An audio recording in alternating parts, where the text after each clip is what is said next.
ദിവിച്ച ദിവിച്ച ദിവിച്ച എന്താ ഓണമായിട്ട് പൂ പറിക്കണോ? പൂക്കളയുടെ ഓണമായോ? നമ്മളിതൊന്നും അറിയുന്നില്ലല്ലോ.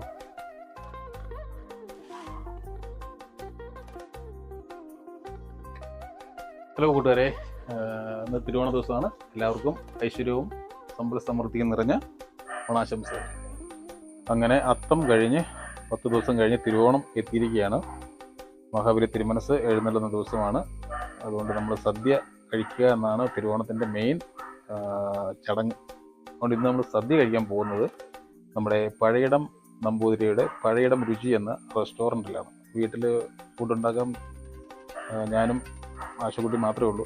അതുകൊണ്ട് എല്ലാവരെയും വിളിച്ചിട്ട് നമ്മൾ അങ്ങോട്ട് പോകാൻ പ്ലാൻ ചെയ്തിരിക്കുകയാണ് കേട്ടോ.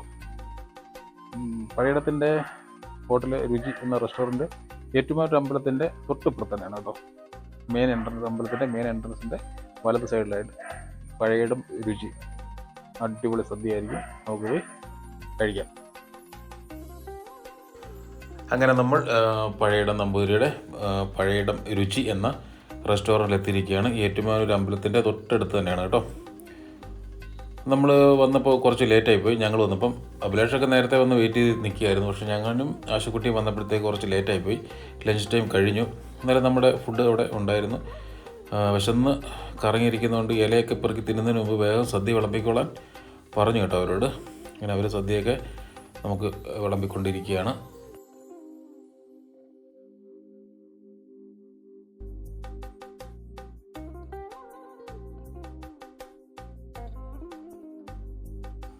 നമ്മൾ ഈ ഓണസദ്യ നേരത്തെയാണ് കഴിക്കുന്നത്. കാരണം അഭിലാഷിൻ്റെ വെക്കേഷൻ ഓണത്തിന് മുന്നേ കഴിയും. അതുകൊണ്ട് അവൻ പോകുന്നതിന് മുമ്പ് തന്നെ നമ്മൾ ഈ പ്രോഗ്രാം നമ്മൾ അറേഞ്ച് ചെയ്തിട്ട് വന്ന് കഴിക്കുകയാണ്.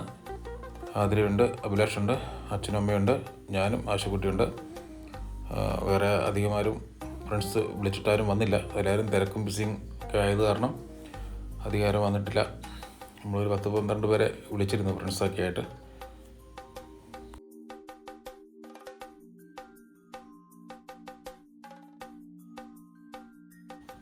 സദ്യ വിളമ്പുമ്പോൾ തന്നെ ആ അവിയലിൻ്റെയും തോരൻ്റെയും പച്ചടിയുടെയൊക്കെ മണം മൂക്കിലേക്ക് അടിച്ചിട്ട് വിശന്നിട്ട് നിൽക്കാൻ വയ്യ. അടിപൊളി സാമ്പാറാന്ന് തോന്നുന്നു, നല്ല മണം.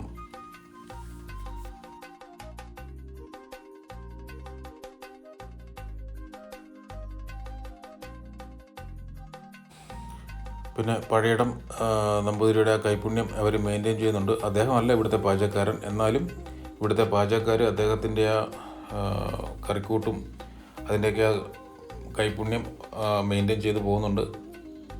അഭിലാഷിന് ആ സാമ്പാർ ഇഷ്ടപ്പെട്ടെന്ന് തോന്നുന്നു. അവൻ വീണ്ടും കഷ്ണങ്ങളൊക്കെ വാങ്ങി തട്ടുന്നുണ്ട്. എന്തായാലും അവൻ്റെ ഈ കഴിഞ്ഞ ഒരു വർഷത്തെ ഡയറ്റിങ് പൊളിയെന്നാണ് തോന്നുന്നത്. മടിച്ചില്ല. ഞാനും പിന്നെ സദ്യയായിട്ടൊരു മൽപ്പിടുത്തം തന്നെ നടത്തിയേക്കാമെന്ന് കരുതി ഞാനും കയറിയിരുന്നു. നല്ല ചൂട് ചോറും ചൂട് സാമ്പാറും കേട്ടോ. സാമ്പാർ നന്നായാൽ തന്നെ സദ്യ വിജയിക്കും. കാരണം സാമ്പാറാണ് സദ്യയിലെ കേമൻ. സാമ്പാർ ഒഴിച്ചു കഴിക്കുക. പിന്നെ പുളിശ്ശേരി, മോര്, രസം ഒക്കെ പുറകെ ഉണ്ട് കേട്ടോ. അവിയൽ, തോരൻ, പരിപ്പൊക്കെ ഇങ്ങനെ കൂട്ടുകറിയായിട്ടാണ്, പരിപ്പ് ഇങ്ങനെ തൊടുകറിയായിട്ടാണ്, ചെറിയ ചാറില്ലാതെ കുറുക്കിയാണ് അവർ വെച്ചിരിക്കുന്നത്. പിന്നെ അവിയലൊക്കെ നല്ല സൂപ്പർ ടേസ്റ്റാണ്.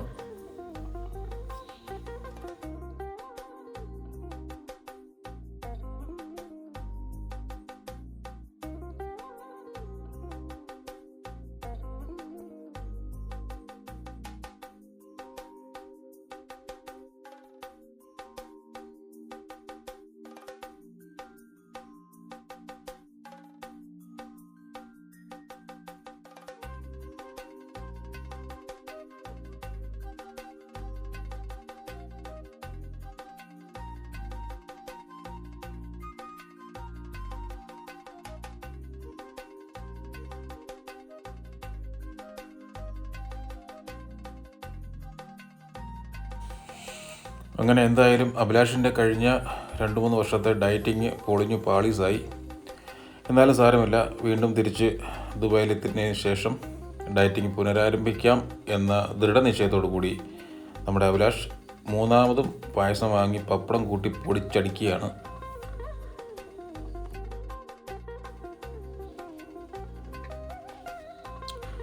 അങ്ങനെ സദ്യ കൊണ്ട് ക്ഷീണിച്ച് അവശനായ അഭിലാഷ് കുറച്ച് മോര് കുടിച്ച് ആ ക്ഷീണം അങ്ങ് മാറ്റി കേട്ടോ.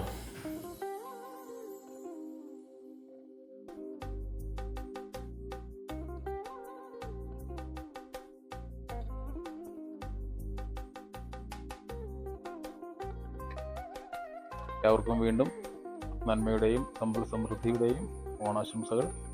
എല്ലാവരും ഓണസദ്യ കഴിച്ച് സന്തോഷമായിരിക്കുക.